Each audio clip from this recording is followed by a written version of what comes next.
सेना की वर्दी पहन बेटे ने किया सैल्यूट, हाथ जोड़े खड़ी रही मां। शहीद कर्नल मेजर की अंतिम विदाई में हर आंख नम। घाटी के कोकोरी नाग इलाके के ऊंचे इलाकों में आतंकवादियों के साथ मुठभेड़ में कर्नल और मेजर समेत 3 सैन्यकर्मी और जम्मू कश्मीर पुलिस के एक उपाधीक्षक शहीद हो गए थे। अनंतनाग के गडुल कोकेरनाग में चौथे दिन भी आतंकियों से एनकाउंटर हो रहा है। सुरक्षा बल पहाड़ पर छिपे आतंकवादियों पर ड्रोन और रॉकेट लॉन्चर से हमला कर रहे हैं। अनंतनाग के कोकेरनाग में पहाड़ी पर घेरे आतंकियों से 4 दिनों से मुठभेड़ जारी है। ड्रोन से 4 दिनों से मुठभेड़ जारी है। ड्रोन से बम गिराए जा रहे हैं। रॉकेट लॉन्चर से वार करके आतंकियों पर प्रहार किया जा रहा है। इन्हीं आतंकियों से मुठभेड़ के दौरान बुधवार को शहीद हुए कर्नल मनप्रीत सिंह और मेजर आशीष को आज शुक्रवार को देश ने अंतिम विदाई दी है। देश की रक्षा में सिर्फ एक सैनिक शहीद ही नहीं होता, देश एक राष्ट्र रक्षक को खो देता है। परिवार अपने बेटे, पति, पिता को खो देता है।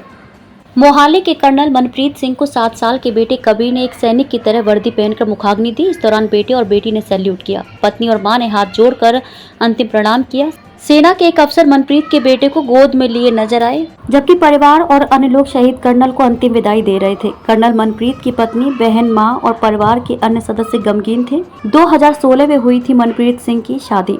संदीप सिंह ने बताया कि मनप्रीत भैया अपने परिवार से बेहद प्यार करते थे। सारा परिवार मोहाली में रहता है, लेकिन भाभी जगमीत ग्रेवाल टीचर हैं। उनकी पोस्टिंग मोरनी के सरकारी स्कूल में है, इसलिए वह बेटे कबीर सिंह और बेटी वानी के साथ अपने माता पिता के घर यानी पंचकूला में रह रही हैं, क्योंकि वहां से भाभी का स्कूल पास में है। भाभी को पहले हमने इस बात की जानकारी नहीं दी थी कि भैया शहीद हो गए हैं। बाद में उन्हें इस बारे में बताया गया। मनप्रीत सिंह की साल 2016 में पंचकूला निवासी जगमीत कौर से शादी हुई थी।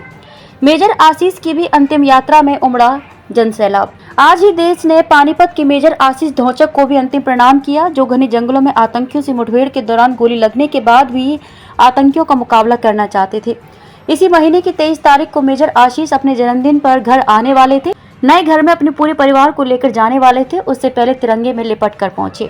गाड़ी के आगे की सीट पर हाथ जोड़कर अपने बेटे को अंतिम विदाई देती एक मां को देखकर हर किसी का दिल पसीज गया। जिसने भी शुक्रवार को इस मां का वीडियो देखा, वो यही कहता रहा कि नमन है इन मां को जो अपने वीर बेटे मेजर आशीष की शहादत के बाद अंतिम प्रणाम कर रही हैं। 3 बहनों के अकेले भाई और 2.5 साल की बेटी के पिता मेजर आशीष देश के लिए कुछ कर गुजरने का जज्बा लिए आतंकियों से लड़ते हुए शहीद हो गए। 2012 में बतौर लेफ्टिनेंट भर्ती हुए थे आशीष। 25 साल की उम्र में आशीष 2012 में भारतीय सेना में बतौर लेफ्टिनेंट भर्ती हुए थे। ठिंडा, बारामूला और मेरठ में तैनात रहे। 2018 में काबिलियत के दम पर आगे बढ़ते मेजर बने। दोस्तों से हमेशा आतंकियों को खत्म करके शांति लाने की बात करने वाले मेजर आशीष के अंतिम सफर में पानीपत में 10,000 से ज्यादा लोग जुटते हैं। भारत माता की जय के नारों के साथ पूरा पानीपत में गूंजता नजर आया। 4 दिनों से अनंतनाग में जारी है एनकाउंटर। आपको बता दें कि बुधवार को घाटी के कोकोरी नाग इलाके के ऊंचे इलाकों में आतंकवादियों के साथ मुठभेड़ में कर्नल और मेजर समेत 3 सैन्यकर्मी और जम्मू कश्मीर पुलिस के एक उपाधीक्षक शहीद हो गए। अनंतनाग के गंडूल कोकेरनाग में चौथे दिन भी आतंकियों से एनकाउंटर हो रहा है। सुरक्षा बल पहाड़ पर छिपे आतंकवादियों पर ड्रोन और रॉकेट लॉन्चर से हमला कर रहे हैं। सेना के commando sniffer dogs, drone, helicopter और आतंकियों को खोज रहे हैं। आतंकियों को घेरा जा चुका और कभी भी आतंकियों के ढेर किए जाने की खबर आ सकती है।